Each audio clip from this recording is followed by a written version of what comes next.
Hey guys, it's Kip with this episode of Chronicles of a Culture Changer, and with this one we're going to talk about 10 warning signs that an assault is impending.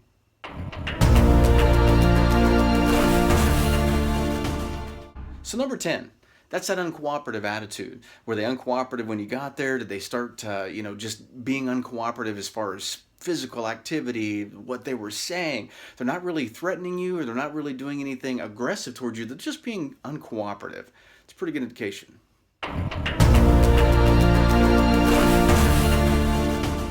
Number 9 is parroting. Parroting is when you ask someone a question and they repeat whatever it is that you ask them.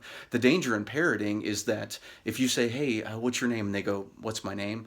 That tells you that they're not trying to process the question that you just asked them. They're thinking something else. It's a pretty great warning sign to be aware that bad things might happen because they're not paying attention to you or what you've said.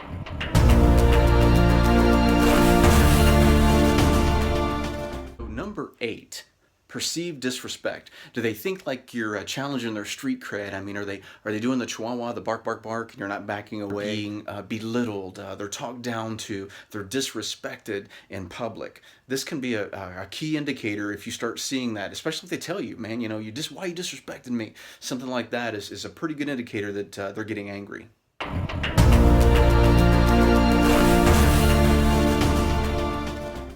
History of violence. Did they have violence just before you got there? Do we have a previous knowledge of them having violent issues? Has this address been flagged before? I mean, have the police been there before? Have we had to deal with them on a regular basis, whether it be through domestics or, fights or assaults or whatever? So a history of violence, particularly just before you get there, that's a pretty good indicator, warning sign.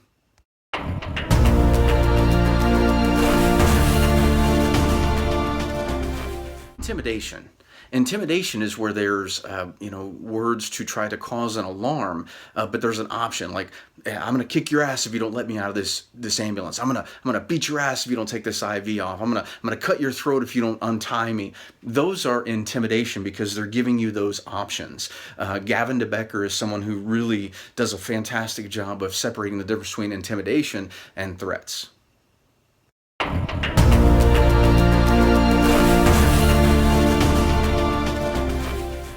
Threat. This is when there is no option. There is no way out. This is a direct, I'm going to do this, and there is nothing else about it. When someone is giving you a direct threat, guys, we need to take it serious on the job because more often than not, they follow through. So there's a difference between the intimidation we talked about a moment ago and the actual threats that we're discussing right now. So when they say, I am going to, and there is no option for it to not happen, meaning that they've decided this is what they're going to do, you need to take it serious and realize that this is a huge warning sign.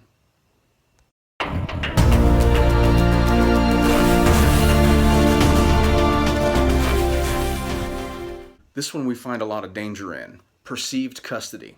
If they think that we are an extension of law enforcement and they believe that we're, holding on to them, or, it's the you can go to the hospital with them or jail with me type of situation. It's the one where, officers have brought someone into the ED, they've left and then, gone, and then guess what? It's supposed to be a you caught them, you clean them kind of a thing, but if there's this perception that the healthcare provider is an extension of law enforcement and trying to keep custody, dangerous. Very, very, very much a warning sign.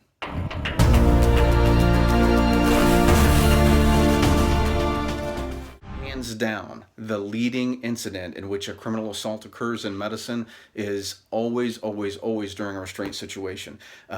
Once someone touches another, everything changes. These whole situations, the dynamics change. People can be jawing all they want, but the moment even so much as a finger touches another, everything changes. So anytime you're dealing with any restraint situation, the potential for criminal violence, both on our part as the healthcare provider towards maybe someone who really is truly a patient, or that criminal aggressor who is really an attacker who shouldn't be labeled a patient. So restraint situation, that's a great warning sign. Anytime you're dealing with one of those, know that there's a high potential for violence to occur.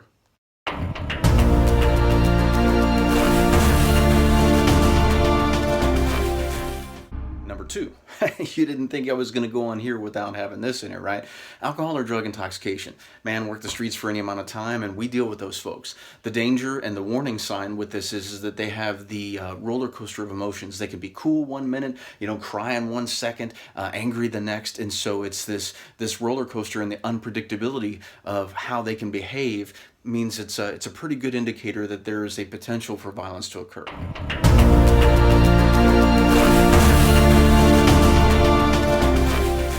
Number 1, there is nothing more important than this. I need you to hear me. If you feel threatened, like you feel it, whether somebody said something, whether they've done something, it's how they're moving, there's some actions, anything that's going on that has what we talk about in our program as a human animal, but Gavin DeBecker does such a brilliant job of discussing, the intuition and how we know that something isn't right. And I can assure you, as a policeman, so many victims of violent crimes, when I would interview them, as the policeman to the victim and hearing their story, almost universally people would say, man, I just knew something was wrong. And that's a big indicator. So if you yourself feel threats, you feel it. I mean, the hair stands up on the back of your neck. You get that, that uh-oh moment in your head. The intuition is hands down the number one most important warning sign you will get. If you ever get that feeling, you need to investigate it, because I can promise you this. If you feel something's wrong, it probably is. There's something wrong. So hopefully you enjoyed these top 10. Let's review. Number 10, the uncooperative. They're uncooperative, that's where it starts. Number 9, parroting. If I say, hey, where are you going? Or where do you hurt? And they go, where do I hurt? I go, what's your name? They go, what's my name? That tells me their brain is thinking about something other than the question I just asked them. Number 8, perceived disrespect. Man, why are you disrespecting me? That's a big one. Number 7, history of violence. Did they have violence just before we got there? Have we been flagged at that residence? I mean, have we dealt with these people in the past? So a history of violence, man, was it a domestic that you're on now? Is it a bar fight? I mean, a history of violence is a good indicator. Number 6, intimidation. The person is using words to get a reaction out of you. And the thing about the intimidation is they offer a condition. So an intimidation is a warning sign, but it's not as dangerous as the next one, which is threats. So threats is when they say, hey, I'm going to do this, and there is no condition. It's just going to happen whether you like it or not. So number 4, perceived custody. Are they looking at us as an extension of law enforcement? Are we thinking we're an extension of law enforcement? And that moves us up one step to restraints. If you research it yourself, don't just take my word for it, but I will guarantee you the number one incident in which a criminal assault occurs, restraints. Then we move up to number 2, which is alcohol or drug intoxication. Anytime a person is intoxicated, be it alcohol or drugs, you can rest assured that the potential for violence is very, very, very high.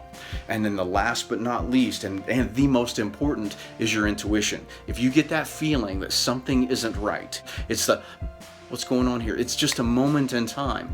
That's the most important warning sign that you can ever get that there's a problem, because your brain may have perceived something in their body language that was odd. Something happened, but it was so fast that you didn't consciously process it. You subconsciously did, and it was your intuition, the human animal, going, hey, buddy, we have a problem. So hope you enjoyed. We'll see you soon. As with all lists, this is not all inclusive. I will tell you that there is something interesting about this, which is, if you have one or the other, it's one thing. But you start putting multiple of these together, and I'm telling you, you're on a very dangerous, slippery slope and a very bad scene. The more of these you stack, the more danger you're in. So just be aware of that. If you've got multiple of this list in someone that you're dealing with, yeah, it's a bad day. Be safe.